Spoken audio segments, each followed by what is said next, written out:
ನನ್ನ ಆರೋಗ್ಯದ ಬಗ್ಗೆ ನನಗೆ ಚಿಂತೆ ಇದೆ. ಇದಕ್ಕೆ ಇಂಗ್ಲೀಷ್ನಲ್ಲಿ ಈ ರೀತಿ ಹೇಳ್ತೀವಿ, I am worried about my health. I am worried about my health. Next, ನನ್ನ ತಲೆ ಅಡ್ಡಿಪಡಿಸುತ್ತಿದೆ. ಅಡ್ಡಿಪಡಿಸುತ್ತಿದೆ ಅಂದರೆ ತಲೆ ಹೊಡಿತದ, ನೋಯ್ತದ ಅಂತೀವಲ್ಲ, ಅದನ್ನು ಇಂಗ್ಲೀಷ್ನಲ್ಲಿ I am feeling giddy. I am feeling giddy. ನನ್ನ ತಲೆ ಅಡ್ಡಿಪಡಿಸುತ್ತದೆ. ಇದು ತಪ್ಪಾಗಿ ಸಂಭವಿಸಿದೆ. ಇದು ತಪ್ಪಾಗಿ ಸಂಭವಿಸಿದೆ. ಇದನ್ನು ಇಂಗ್ಲೀಷ್ನಲ್ಲಿ it happened by mistake. It happened by mistake. Next, ಇದು ಪ್ರಾಸಕ್ಕೆ ಸಂಭವಿಸಿದೆ.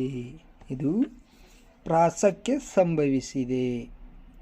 It happened by chance. It happened by chance.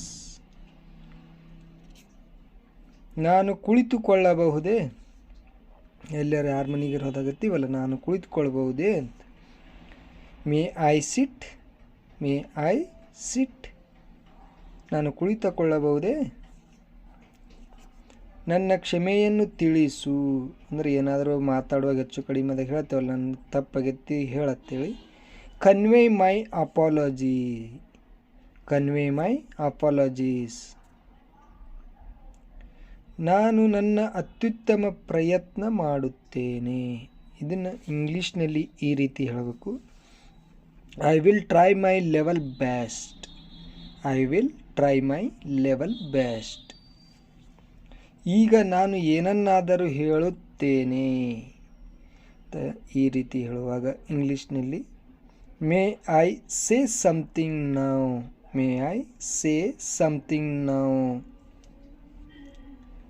ನೀವು ಆನಂದಿಸುತ್ತೀರಿ ಎಂದು ಭಾವಿಸುತ್ತೇನೆ. ಅಂದರೆ ಏನಾದರೂ ಒಂದು ಖುಷಿ ವಿಷಯ ಹೇಳಿದಾಗ ಹೇಳ್ತೀವಲ್ಲ, ಹಾಗೆ hope you are enjoying your self.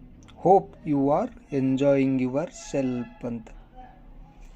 ದಯವಿಟ್ಟು ನಿಧಾನವಾಗಿ ಮಾತನಾಡಿ. ಈ ವಾಕ್ಯಗೆ please speak slowly. Please speak ಸ್ಲೋವ್ಲಿ.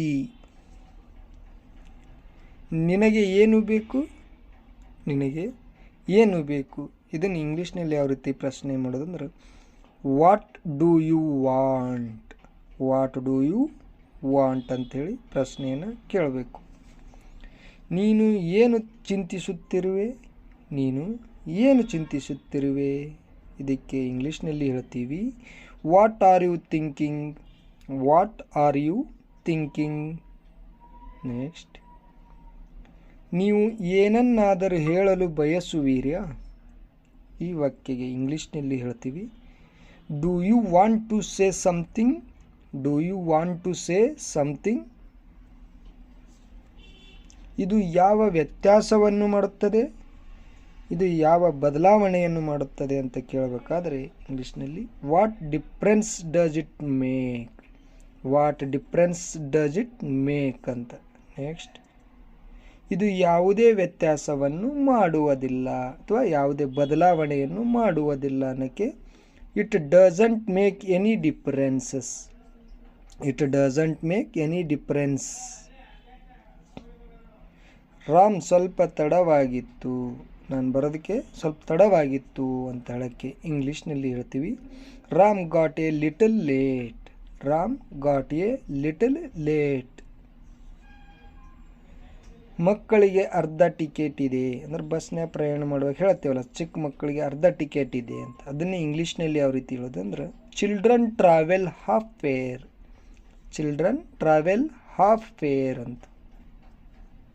ಅವನು ಲಾಕನ್ನು ಮುರಿಯಬೇಕಾಗುತ್ತದೆ. ಈ ವಾಕ್ಯಗೆ ಇಂಗ್ಲೀಷ್ನಲ್ಲಿ ಹೇಳಬೇಕು, he will have to break the lock. He will have to break the lock. ಇದನ್ನು ನನಗೆ ನೆನಪಿಸಿ. ಅಂದರೆ ಯಾವುದಾದ್ರೂ ಒಂದು ವಿಷಯ ಇಂಪಾರ್ಟೆಂಟ್ ಇದ್ದಿದ್ದು ಹೇಳ್ತಾರಲ್ಲ, ನಾನು ಮರಿತೀನಿ, ನೆನಪು ಮಾಡಿರಿ ಎಲ್ಲಕ್ಕೆ ಇಂಗ್ಲೀಷ್ನಲ್ಲಿ please remind me of it. Please remind me of it ಅಂತ ಹೇಳ್ತೀವಿ. ಇಂದು ಸ್ವಲ್ಪ ತಡವಾಗಿ ಎಚ್ಚರವಾಯಿತು. ಈ ವಾಕ್ಯಗೆ ಇಂಗ್ಲೀಷ್ನಲ್ಲಿ ಈ ರೀತಿ ಹೇಳ್ತೀವಿ, woke up a little late today. Woke up a little late today.